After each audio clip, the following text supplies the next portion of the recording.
Hello दोस्तों, welcome to prep with us. आज है आपके सामने प्रैक्टिस सेट की सीरीज़ जो कि आज से कंटिन्यू स्टार्ट हो जाएगी, जिसमें जीके, जीएस और जीए के क्वेश्चंस में 50 एमसीक्यूज प्लस इंपॉर्टेंट पॉइंट जो आपके लास्ट में होंगे वो मैं करवाने वाला हूं। मतलब कि आपके 50 क्वेश्चन रहेंगे और लास्ट में कुछ एडिशनल जो आपको याद होने चाहिए इंपॉर्टेंट पॉइंट जो है वो आपके लास्ट में वो भी मैं करवाऊंगा। मतलब कुछ पॉइंट्स मैंने लिए हुए हैं प्लस 50 क्वेश्चन लिए हुए हैं। ये आपके UP triple S C PET, UP RO, ARO और एसएससी या जितने भी वनडे एग्जाम्स हैं उन सभी में इक्वली हेल्पफुल रहने वाली है। और आप वीडियो का एंड तक जरूर देखें, उसके बाद आप जज करें कि हाँ वीडियो आपके लिए हेल्पफुल है या नहीं है। और मैं इसके लिए 100% श्योर हूँ कि इस वीडियो को देखने के बाद आपको ये एनालाइज होगा कि हाँ एग्जाम में हमारे ऐसे ही क्वेश्चंस बनते हैं एग्जैक्टली। ठीक है, तो ये जो कंटेंट मैं आपको प्रोवाइड करवा रहा हूँ ये आपके एग्जाम के लिए बहुत ज़्यादा रामबाण साबित हो सकता है। आप वीडियो को प्लीज़ एक बार कंप्लीट देखिएगा। ये पार्ट 1 है, इसके आगे और सारे भी पार्ट्स आएंगे और डेली बेसिस पे आएंगे, जिसमें 50 क्वेश्चन और इंपॉर्टेंट पॉइंट रहेंगे जो कि एग्जाम में एग्जैक्टली आपके इसी तरीके के क्वेश्चंस पूछता है जब आप फंस जाते हो। क्योंकि जीके ही एक ऐसा सेक्शन है जो हर एक एग्जाम आप क्वालिफाई करोगे कि नहीं करोगे, बच्चा या जो स्टूडेंट है वो वहीं पे अटक जाता है। भाई मैथ्स वो कर लेता है, रीजनिंग वो कर लेता है, पर रहती है जीके की बात, सबकी प्रॉब्लम जीके में रह जाती है। तो आप इस तरीके के एमसीक्यूज जो हैं वो आप डेली प्रैक्टिस करेंगे 50, तो डेफिनेटली आपके बहुत ज़्यादा जीके में सुधार आएगा। क्योंकि देखिए आप पढ़ तो बहुत कुछ लेते हैं पर उसको ज़रूरत होती है कि आप उसको कैसे याद रख सकें। ठीक है, और वो तभी रख सकते हैं आप जब ज़्यादा से ज़्यादा आप क्वेश्चन प्रैक्टिस करेंगे। ठीक है, तो आप क्वेश्चंस प्रैक्टिस करने के लिए मैं आपकी ये सीरीज़ लेके आऊँ जिसमें आप 50 क्वेश्चन डेली में आपको प्रैक्टिस कराऊंगा एक तरीके से प्रैक्टिस सेट में, जिसमें history, geography, polity, economics, science, environment के क्वेश्चंस, मतलब हर एक सेक्शन से क्वेश्चन हैं। आप खुद देख सकते हो, अभी मैं 50 क्वेश्चन कराऊंगा तो आपको पता चल जाएगा कि हर एक सेक्शन से क्वेश्चंस मैंने कैसे लिए हुए हैं। ठीक है, तो आप वीडियो को एंड तक जरूर देखें, वीडियो को शेयर करें ज़्यादा से ज़्यादा और चैनल को सब्सक्राइब करें। क्योंकि सब्सक्राइब आप नहीं कर रहे हो, व्यूज़ तो आप देख रहे हो, मतलब वीडियोज़ और भी कई सारे लोग देख रहे हैं पर सब्सक्राइब नहीं कर रहे हैं, तो प्लीज़ आप सब्सक्राइब करें, शेयर करें वीडियो को। देखिए आप के व्यूज़ ही मेरे लिए मोटिवेशन है। जब आप व्यूज़ दिखेंगे तो मुझे पता चलेगा कि हाँ मैं कंटेंट पे सही काम कर रहा हूँ। ओके, ठीक है, तो चलिए स्टार्ट करते हैं। पहला क्वेश्चन आपके सामने, निम्नलिखित में से प्राकृतिक पारिस्थितिक तंत्र का उदाहरण है। मतलब कि इन चारों में से कौन सा ऐसा है जिसमें कंप्लीट इकोसिस्टम की बात की जा सके या कंप्लीट इकोसिस्टम पाया जाता है। तो वो पहला आपका आंसर हो जाएगा बी, झील। झील में पूरा एक कंप्लीट इकोसिस्टम होता है। ठीक है, इकोसिस्टम के बारे में आपने पढ़ा होगा कि स्थलमंडल, जलमंडल और वायुमंडल तीनों जहाँ पे मिलते हैं वहाँ पे एक इकोसिस्टम का निर्माण होता है। ठीक है, पारिस्थितिक तंत्र के स्वपोषी घटक कौन से हैं। तो स्वपोषी घटक जो है आपका कौन सा है, पादप। ठीक है, पादप आप क्या है, स्वपोषी घटक। परावैंगिक किरणें किस प्रकार के कैंसर का कारण बनती हैं। परावैंगिक किरणें जो है वो आपके स्किन कैंसर का कारण बनती हैं, क्योंकि स्किन को ही सबसे ज़्यादा डैमेज करते हैं। नेक्स्ट क्वेश्चन है आपका, निम्नलिखित में से कौन ग्रीन हाउस गैस का उदाहरण नहीं है। तो ग्रीन हाउस गैसेस का उदाहरण कौन नहीं है, सीओ जो है वो आपका ग्रीन हाउस गैसेस का उदाहरण नहीं है। ठीक है, नेक्स्ट आपका क्वेश्चन है, निम्नलिखित ऊर्जा स्रोतों में कौन पर्यावरण को स्वच्छ रखने के लिए सर्वोत्तम है। पर्यावरण को स्वच्छता प्रदान करने के लिए सबसे ज्यादा उत्तम कौन सा रहेगा। तो आपका सौर सेल रहेगा। ठीक है, सनलाइट से काम करने वाला है, ये किसी भी तरीके का कोई पोल्यूशन नहीं होगा। नेक्स्ट क्वेश्चन है आपका, जैव ईंधन के संबंध में निम्नलिखित में कौन सा सत्य नहीं है। ठीक है, अब नहीं पे थोड़ा सा ज़्यादा ध्यान रखेंगे, कौन सा नहीं है ये पूछ रहा है। तो जैव ईंधन लागत प्रभावी होता है, जैव ईंधन मक्के से भी बनता है, जैव ईंधन परिस्थिति अनुकूल होता है, जैव ईंधन संकट के समाधान में योगदान दे सकता है। तो इसमें से आपका जो आंसर हो जाएगा राइट वो ये हो जाएगा, जैव ईंधन लागत प्रभावी होता है। ठीक है, नेक्स्ट क्वेश्चन आपके सामने है, अफ्रीका का सर्वोच्च पर्वत शिखर माउंट किलिमंजारो स्थित है। तो ये आपका कहाँ स्थित है, तंजानिया में स्थित है। अच्छा मैं एक चीज भूल गया, आपको किसी क्वेश्चन का आंसर पता हो तो आप वीडियो को पॉज करें, पहले अपने दिमाग में क्वेश्चन का आंसर सोचें, उसके बाद वीडियो को कंटिन्यू करके फिर चेक करेंगे हाँ आपने जो गैस किया था आंसर वो करेक्ट था या नहीं। देखिए आप सब कुछ तो याद नहीं रख सकते हो, है ना, आप हर चीज़ पढ़ नहीं सकते हो, सब कुछ आपको याद रहे ऐसा ज़रूरी नहीं है। तो ज़्यादातर क्वेश्चंस में आपको गैस मारना होता है, और गैस आप करेक्ट मार पा रहे हो या नहीं मार पा रहे हो ये भी आप एनालाइज कर पाओगे वीडियो देखते देखते कि हाँ ये क्वेश्चन का आंसर मैंने ये गैस किया, तो इसका मतलब मेरी गैसिंग पावर स्ट्रांग हो रही है। और ये तभी स्ट्रांग होती है जब आप क्वेश्चन ज़्यादा से ज़्यादा प्रैक्टिस करते हो। ठीक है, तो आप ऐसा भी कर सकते हो, वीडियो को पॉज करो, आंसर सोचो, उसके बाद आप वीडियो कंटिन्यू करो। इस तरीके से आपको कंप्लीट वीडियो देखना है। ठीक है, बाकी मैं क्वेश्चन के साथ में चीज़ें एक्सप्लेन करते भी चल रहा हूँ, सिर्फ ऐसा ही नहीं है कि मैंने क्वेश्चन पढ़ा और आंसर मार दिया, तो सिर्फ मैं एक्सप्लेन करते भी चल रहा हूँ, तो आप उस एक्सप्लेनेशन पे भी ध्यान रखेंगे। भारत के किस भाग में लौटते हुए मानसून के कारण वर्षा होती है। तो ये आपके तमिलनाडु में जो है लौटते हुए मानसून के कारण वर्षा होती है। मतलब आप ध्यान से अगर देखेंगे तो ये वाला जो क्षेत्र होता है यहाँ पे, तो यहाँ से लौटते हुए मानसून के कारण जो है तमिलनाडु में वर्षा होती है, जो दक्षिण भारत का हिस्सा है आपका। ठीक है, आगे देखते हैं हम। निम्नलिखित में से कौन हॉर्न ऑफ अफ्रीका के अंतर्गत नहीं आता है? तो हॉर्न ऑफ अफ्रीका में आपको कौन सा नहीं आता है? ये आपका बरमूडा नहीं आता है, बाकी इथोपिया, सुलेमानिया, जिबूती ये आपके कौन हॉर्न ऑफ अफ्रीका के अंतर्गत आते हैं। ठीक है। काजू की खेती के लिए कौन सी मिट्टी सर्वाधिक उपयुक्त है? तो काजू की खेती के लिए लेटराइट मिट्टी उपयुक्त होती है, ये आप डायरेक्टली रखेंगे। राष्ट्रीय जल संसाधन परिषद का गठन कब किया गया था? राष्ट्रीय जल संसाधन परिषद का गठन जो है 1983 में आपका किया गया था। आगे देखते हैं यहाँ पे। नेक्स्ट क्वेश्चन आपके सामने है, भारत में कर्मचारी राज्य बीमा योजना की शुरुआत किस वर्ष की गई थी? तो यह आपकी की गई थी राज्य कर्मचारी बीमा योजना की शुरुआत 1952 में। दिए गए विकल्पों में किसे सेवा क्षेत्र भी कहा जाता है? तो सेवा क्षेत्र किसे कहा जाता है ये आपको बताना है। सर्विस सेक्टर हम किसको, ठीक है, सेक्टर ऑफ इकोनॉमिक्स जब आप पढ़ते हैं इकोनॉमिक्स के अंदर तो सेक्टर ऑफ इकोनॉमिक्स में आपके तीन जो है वो मेन सेक्टर्स होते हैं, प्राइमरी, सेकेंडरी एंड टर्सरी। वैसे तो टोटल 5 होते हैं, ठीक है, ये 3 को मेन कंसीडर किया जाता है। तो प्राइमरी सेक्टर में आपका एग्रीकल्चर वगैरह आता है जिसमें प्रोडक्शन आता है मेनली। जो सेकेंडरी सेक्टर होता है उसमें आपका आता है जिसको हम बोलते हैं इंडस्ट्री वगैरह, विनिर्माण कार्य, ठीक है, जो आपका मैन्युफैक्चरिंग है वो आता है आपका। और थर्ड जो आपका टर्सरी सेक्टर होता है जिसमें आपका सेवा क्षेत्र आती है, सर्विस सेक्टर जो है वो आपका, इसको बोला जाता है टर्सरी सेक्टर को, जिसमें ट्रांसपोर्टेशन हो गया या किसी भी तरीके की सुविधा प्रोवाइड करवाना हो गया, तो ये आपका टर्सरी सेक्टर में आता है। तो सेक्टर ऑफ इकोनॉमिक्स में आप ये चीज़ें पढ़ते हैं, ठीक है, ये मैं थोड़ा सा आपको एक्सप्लेन करके बता दिया। नेक्स्ट क्वेश्चन आपका है, वास्तविक सकल घरेलू उत्पाद को किस पर मापा जाता है? तो ये आपका स्थिर दाम पर नापा जाता है, मतलब मेनली जीडीपी के बारे में पूछ रहा है कि जीडीपी को किस बेसिस पे नापते हैं।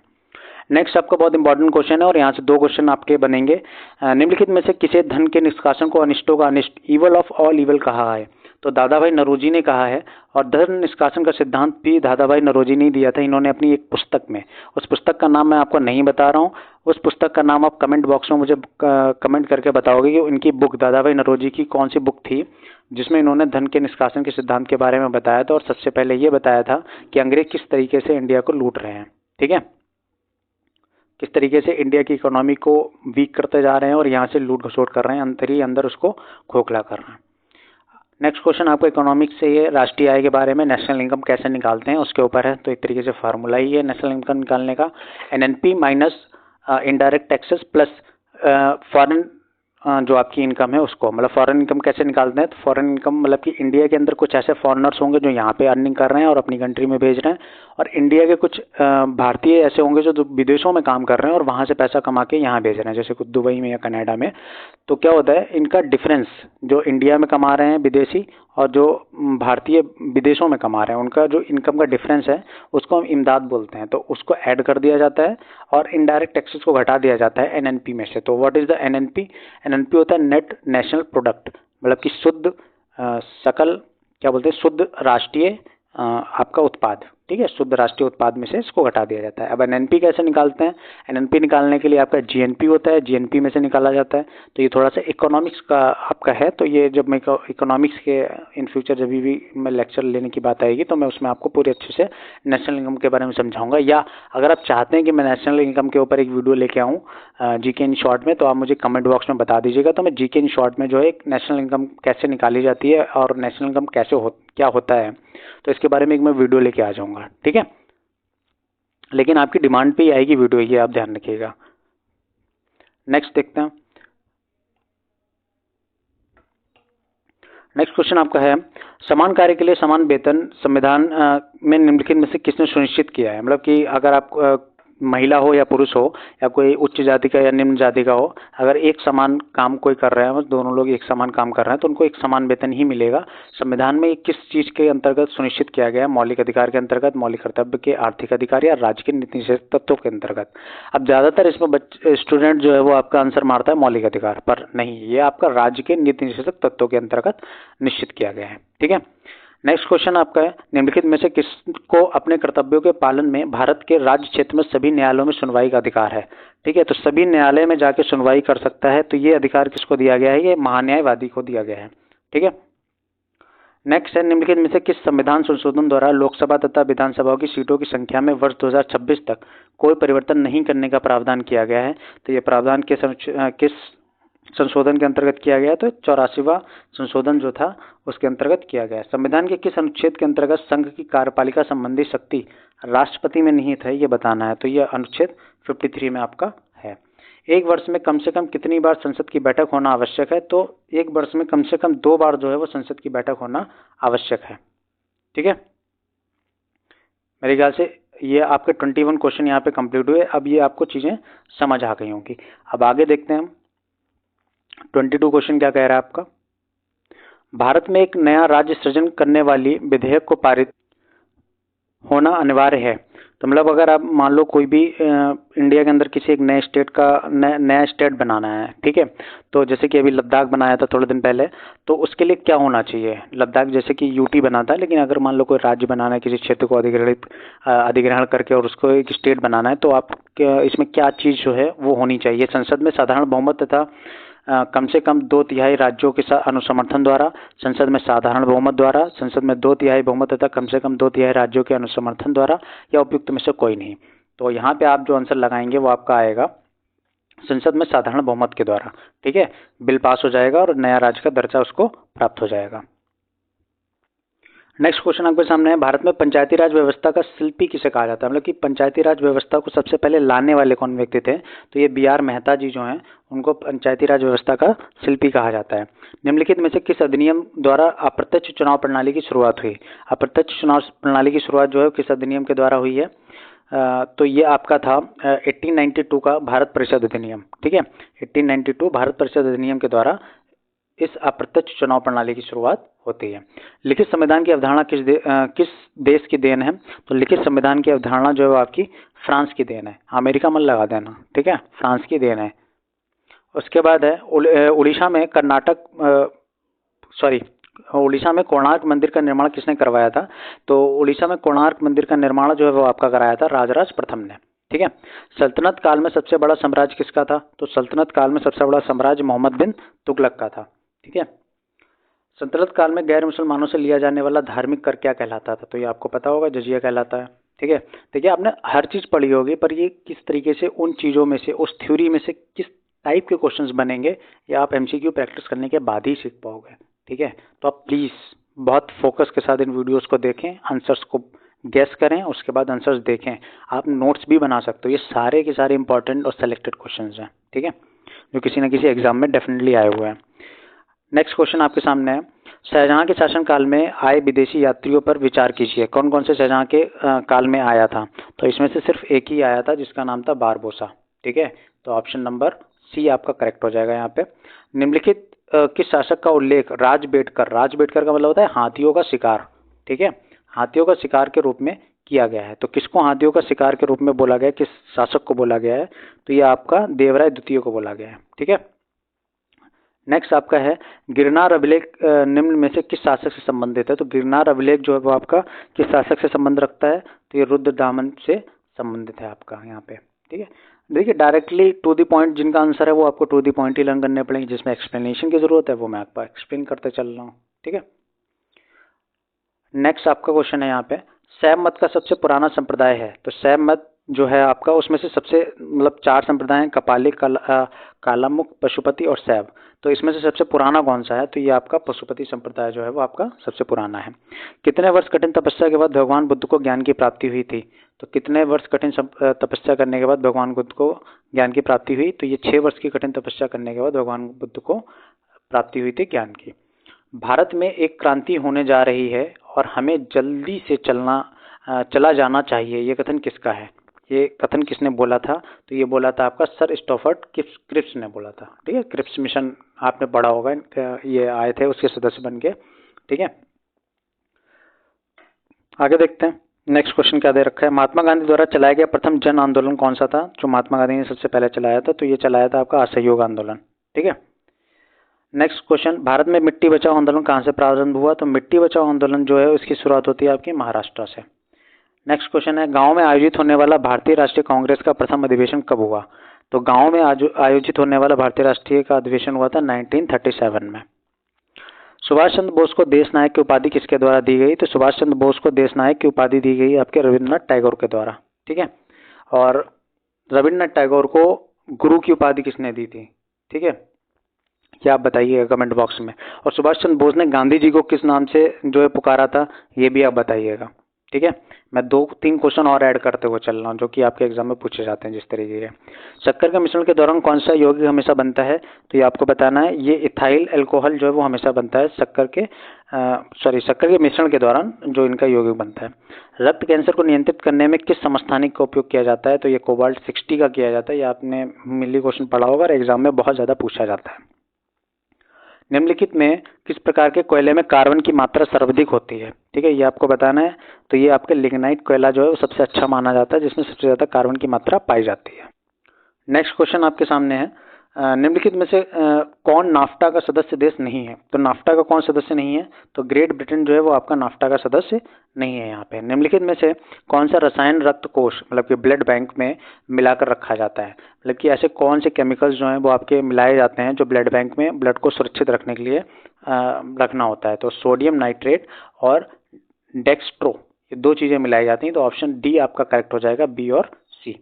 ठीक है, नेक्स्ट क्वेश्चन आपका यहाँ पे, निम्नलिखित में से कौन हरित गृह गैस मतलब कि ग्रीन हाउस गैसेस नहीं है, तो ग्रीन हाउस गैसेस में कौन सा नहीं है इसमें से, ये आपको बताना है यहाँ पे।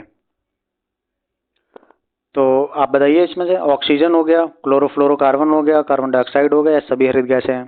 तो ये मेरे ख्याल से आपको पता ही होगा, ये ऑक्सीजन जो है वो आपका ग्रीन हाउस गैसेस नहीं है, बाकी क्लोरोफ्लोरोकार्बन और CO2 जो है वो आपका है। दूरदृष्टि दोष में प्रतिबिंब कहाँ पर बनता है, तो ये आपका प्रतिबिंब बनता है रेटिना के पीछे। ठीक है, दूरदृष्टि दोष में। नेक्स्ट क्वेश्चन है, भू स्थिर उपग्रहों के संबंध में निम्न में से कौन सा कथन सत्य है। ठीक है, ये बताना है कि ये किसी भी ऊंचाई पर घूमता है, ऊंचाई उपग्रह के द्रव्यमान पर निर्भर करता है, ध्रुव के ऊपर ऊंचाई पर घूमता है, यह एक स्थित ऊंचाई पर घूमता है। तो इसमें से आपका क्या हो जाएगा, भू स्थिर उपग्रह के संबंध में पूछा है तो ये एक स्थिर ऊंचाई पर घूमता है। भू स्थिर उपग्रह का मतलब है कि जो आपके जियो सैटेलाइट्स भेजे जाते हैं, जो कि जैसे कि कुछ सैटेलाइट्स भेजे जाते हैं जो आपके मौसम मतलब जो पृथ्वी है उसके मौसम को मॉनिटर करने के लिए सैटेलाइट्स भेजे जाते हैं, जियो सैटेलाइट्स उनको बोलते हैं, आर्टिफिशियल सैटेलाइट्स। तो वो एक निश्चित दूरी पर जो है वो पृथ्वी का चक्कर लगाते रहते हैं और वहाँ से सारी चीज़ें ऑब्जॉर्व करके सैटेलाइट के माध्यम से पृथ्वी पर सारी जो आपका मेट्रोलॉजिकल डिपार्टमेंट है वहाँ पे सारी इन्फॉर्मेशन मिलती रहती है उनको कि क्या किस तरीके की एक्टिविटीज़ अर्थ पे हो रही हैं, जैसे चक्रवात तूफान वगैरह के बारे में पहले से ही जानकारी हमको मिल जाती है। ठीक है, यदि कोई वस्तु वृत्तीय पथ पर एक समान से चलती है तो उसकी गति को एक समान वृत्तीय गति कहा जाता है। तो हम इसको क्या बोलेंगे, ये आपका फिजिक्स का है तो इसको हम चाल बोलेंगे। ठीक है, किसी वस्तु का समतल दर्पण द्वारा बनने वाला प्रतिबिंब कैसा होता है, तो समतल द्वारा बनने वाला प्रतिबिंब जो है वो आपका पार्श्व तथा उल्टा होता है। ठीक है, जल विद्युत का उत्पादन निम्न में से किस सिद्धांत पर कार्य करता है, तो जल विद्युत उत्पादन जो है वो आपके किस सिद्धांत पर कार्य करता है, ये आपको बताना है। तो ये आपका एक तो गुरुत्वीय स्थितिज ऊर्जा के सिद्धांत पर कार्य करता है और दूसरा ऊर्जा संरक्षण के सिद्धांत पर कार्य करता है, मतलब कि केवल 1 और 2 आपका यहाँ पे करेक्ट हो जाएगा। इलेक्ट्रोलाइटिक सेल ऊर्जा का परिवर्तन करता है, तो इलेक्ट्रोलाइटिक सेल जो है वो किस ऊर्जा का परिवर्तन करता है, तो ये विद्युत ऊर्जा को रासायनिक ऊर्जा में बदलता है। ठीक है, इलेक्ट्रोलाइटिक। और जो आपका सेल होता है, ठीक है, मतलब कि जो घड़ी वगैरह में आप सेल डालते हो वो रासायनिक ऊर्जा को आपका मैकेनिकल एनर्जी में कन्वर्ट करता है, ये आपको पता होना चाहिए। ठीक है, वहाँ से भी क्वेश्चन बनता है। ये इलेक्ट्रोलाइटिक सेल है, जब सिर्फ सेल की बात करेगा तो वहाँ पर रासायनिक ऊर्जा से यांत्रिक ऊर्जा में आएगा आपका। ठीक है, अच्छा, अब मैंने बोला था कि ये 50 क्वेश्चन हमारे यहाँ पे कंप्लीट हो गए। अब मैंने कुछ इंपॉर्टेंट पॉइंट लिए हुए हैं, तो इन इंपॉर्टेंट पॉइंट्स को देखते हैं जो आपको लर्न करने हैं। भारत एवं यूरोप के बीच नए समुद्री मार्ग की खोज की थी, तो ये किसने की थी, वास्को डी गामा ने की थी। और ये 17 मई 1498 को कालीकट के बंदरगाह पे पहुंचा था और वहाँ पे जो उसका शासक था उस समय कालीकट का जमोरिन ने इसका स्वागत किया था। ठीक है, क्या आइए भाई साहब आपका स्वागत है। ठीक है, नेक्स्ट पॉइंट आपका है, भारत में प्रथम पुर्तगाली वायसराय बना। भारत में पहला पुर्तगाली वायसराय कौन बना, तो फ्रांसिसो द अल्मेडा जो है भारत में प्रथम पुर्तगाली वायसराय बना था। भारत में ब्लू वाटर पॉलिसी लागू की, तो ब्लू वाटर पॉलिसी जो है वो लागू करने फ्रांसिस्को द अल्मेडा ही था, ब्लू वाटर पॉलिसी लागू करने वाला। अल्फांसो द अल्बुकर्क ने किससे गोवा जीता था, ये यूसुफ आदिल शाह जो थे बीजापुर के ये नवाब थे उस समय, तो इनसे जो है वहाँ बीजापुर के सुल्तान बोल लो या नवाब बोल लो, तो वहाँ इनसे जो है अल्फांसो द अल्बुकर्क ने, जो कि गवर्नर था पुर्तगाल के जो कंपनी थी उसका, तो उन्होंने इससे गोवा को जीत लिया था 1510 में।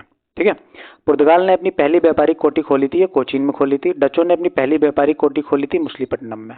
ठीक है, नेक्स्ट है, जहांगीर द्वारा अंग्रेजों को भारत में व्यापारी कोठी खोलने की इजाज़त दी गई। सूरत में इजाज़त दी गई थी कि आप व्यापारी कोठी सूरत में खोल लीजिए। डचों एवं अंग्रेजों के मध्य बेदरा का युद्ध कब हुआ था? 1759 में जो है वो बेदरा का युद्ध हुआ था डच और अंग्रेजों के बीच। ये ध्यान रखना। देखो, युद्ध हुए हैं डच और अंग्रेजों के बीच, फिर उसके बाद आपका डच और फ्रांसीसियों के बीच, ठीक है, डच और पुर्तगालियों के बीच, इन तीनों के बीच में युद्ध हुए हैं, जिसमें फ्रांसीसी युद्ध और डच के बीच में ज़्यादातर आपका पूछा जाता है। जैसे कि नेक्स्ट आपका पॉइंट दे भी रखा है, फ्रांसीसी एवं अंग्रेजों के मध्य वांडीवास का युद्ध हुआ। तो वांडीवास का युद्ध 1760 में हुआ था। ठीक है, बहुत ज़्यादा पूछा जाता है आपके एग्जाम में। मुगल दरबार में आने वाले पहले अंग्रेज थे कैप्टन हॉकिंस, जो कि 1609 में आए थे।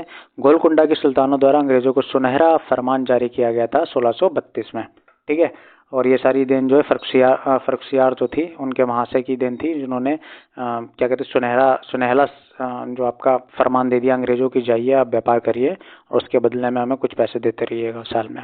ठीक है, तो ये सारी चीज़ जब आप हिस्ट्री में पढ़ेंगे तो डिटेल में पढ़ने पे मिलेगा, और आपको डिटेल में वही लोग पढ़ते हैं जो पीसीएस यूपीएससी जैसे एग्जाम की तैयारी करें, क्योंकि फिर उन्हें जीएस ही पढ़ना है, मेनली उनका फोकस वही होता है।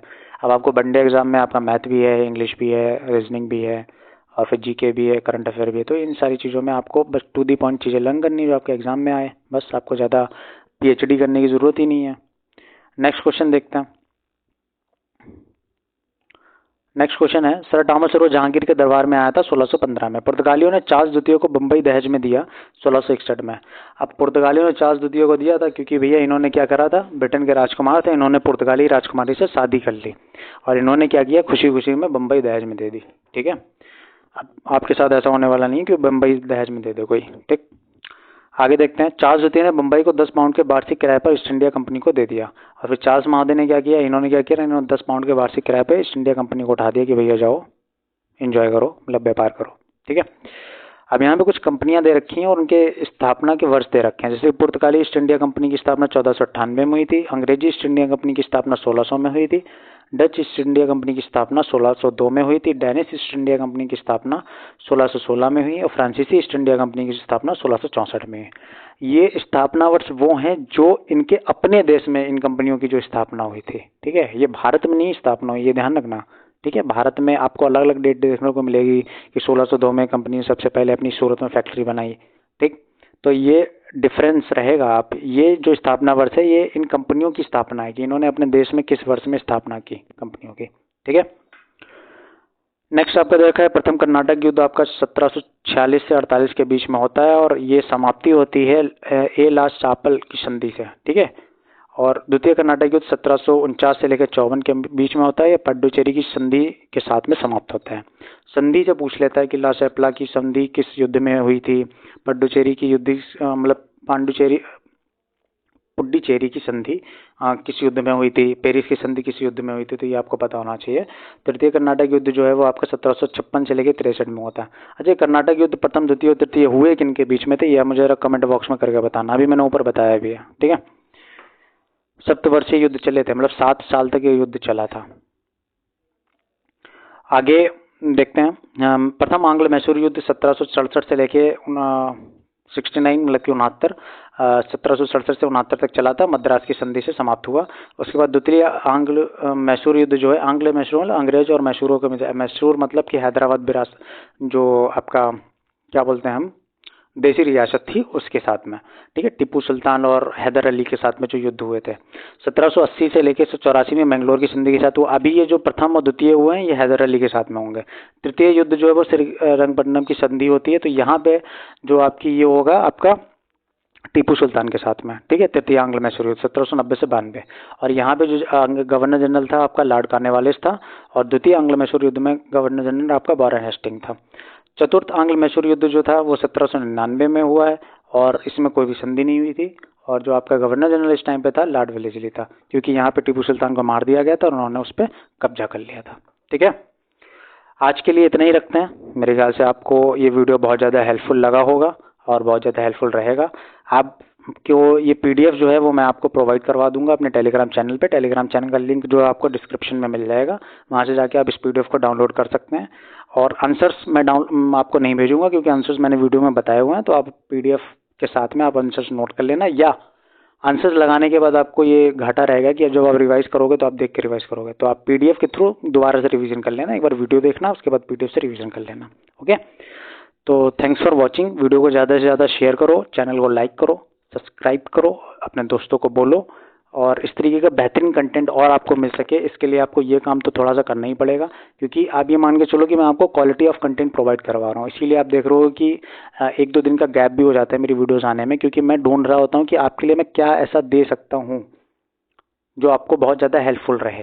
ठीक है, क्योंकि मैं मेनली जिन सब्जेक्ट्स को टारगेट कर रहा हूँ, जीके, जीएस, जीके और हिंदी, ठीक है, और क्योंकि इन दो के लिए मैं टाइम निकालना थोड़ा सा मुश्किल हो जाता है, तो मैं इन सारी चीज़ों के लिए जो इंपॉर्टेंट कंटेंट हो रहा है, जो भी चीज़ें प्रोवाइड करवा रहा हूँ, वो आप ये मान के चलो आपके एग्जाम पॉइंट ऑफ व्यू के लिए, मतलब एग्जाम के लिए, एग्जाम पॉइंट ऑफ व्यू से आपके लिए रामबाण है। ठीक है, तो आप एक बार पूरा वीडियो देखो अच्छे से, उसके बाद आप डिसाइड करो कि आपको नेक्स्ट वीडियो देखनी है या नहीं देखनी है। एटलीस्ट समझो पार्ट 1 को देख के आप डिसाइड करना कंप्लीटली। ठीक है, उसके बाद आप डिसाइड करना कि आपको ये देखना भी है कि नहीं देखना है, दोबारा वीडियो देखना चाहते हो भी कि नहीं देखना चाहते हो। कोई फोर्स नहीं है, पर मैं बोलता हूँ कि आप एक बार देखोगे तो आपको लगेगा हाँ ये यूज़फुल है और मुझे देखना है। ठीक है, okay, thanks for watching, thank you so much.